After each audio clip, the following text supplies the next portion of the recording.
Welcome to another Unreal Foos tutorial. Today I want to talk about defending the pull shot. So I'll give you a few hints.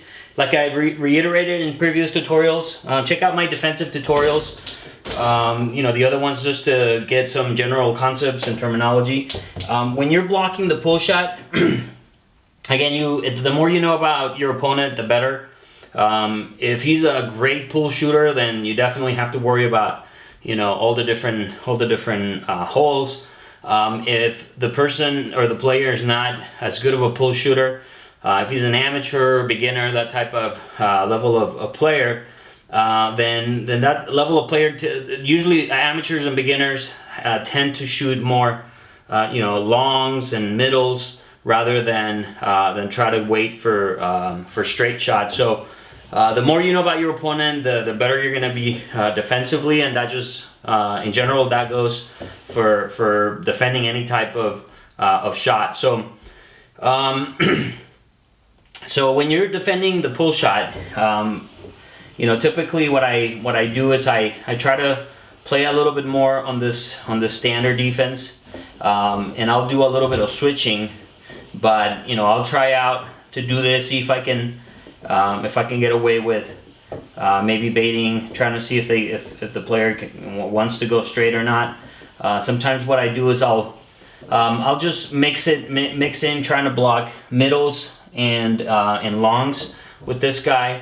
A lot of what I try to do is try to bait people. So if I'm here and I want to show a middle, then I'll try to get a good feel of when they're gonna shoot middle, and then just bring that guy over.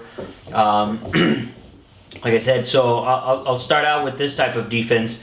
Maybe start out a little bit tighter inside and see how good their long pull is. If it's not very fast and it's somewhat raceable, you can be here and then you can just race it.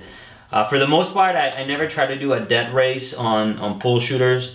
At least on tour, most people have a decent pull that if you're gonna sit here, you're pretty much gonna get scored on. So if the player doesn't have a good takeoff speed, when they go, then it's easier to just kind of float here and then race. But for the most part, I try to do this type of defense, and then if they do seem to be pretty good pull shooters, you try to get an idea whether they have a good spray or a good square shot.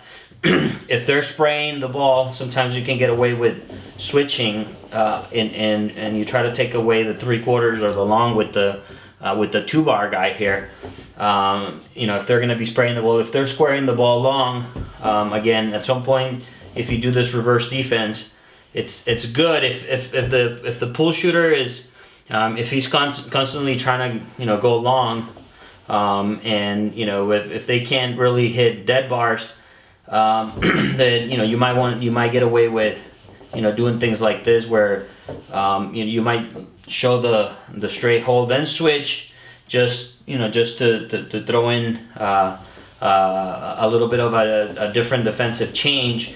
And when you feel like if they do go long and you go to this post defense, if you get to this point, then you'll have a good shot of just sort of trying to block this 3/4. If they do go long and hit a dead bar shot, that's fine. Those dead bar shots are hard to hit, so you kind of play the percentages in that situation. But for the most part, start out like this. If they keep shooting middles and longs, then initially you can try to play a defense where it looks like you're just not wanting to give up the straight. And when you feel they're going to shoot, then you can leave that completely open, because then that'll help you, knowing the fact that they're not looking at the straight. Then you can take away more of the holes that they're looking at. If you do feel like somebody's trying to time you out of that straight, so if you're here and you move out of the straight and they go to it, then the next time when you're doing this, then you do a switch.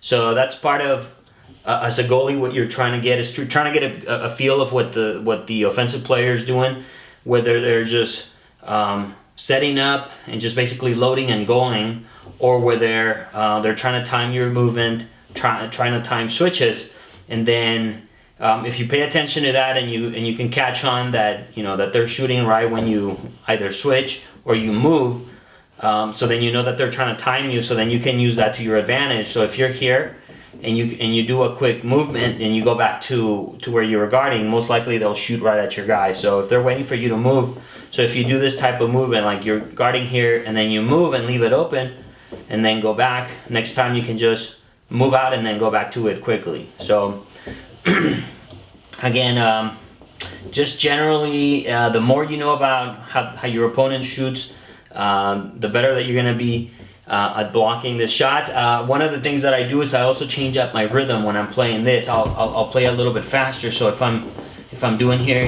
doing switches, and then I'm sort of more playing a random switch defense or just a random standard where I go here, I open up. That might also give you a little bit of a different look that you can give the opponent to try to mess up their timing or their rhythm.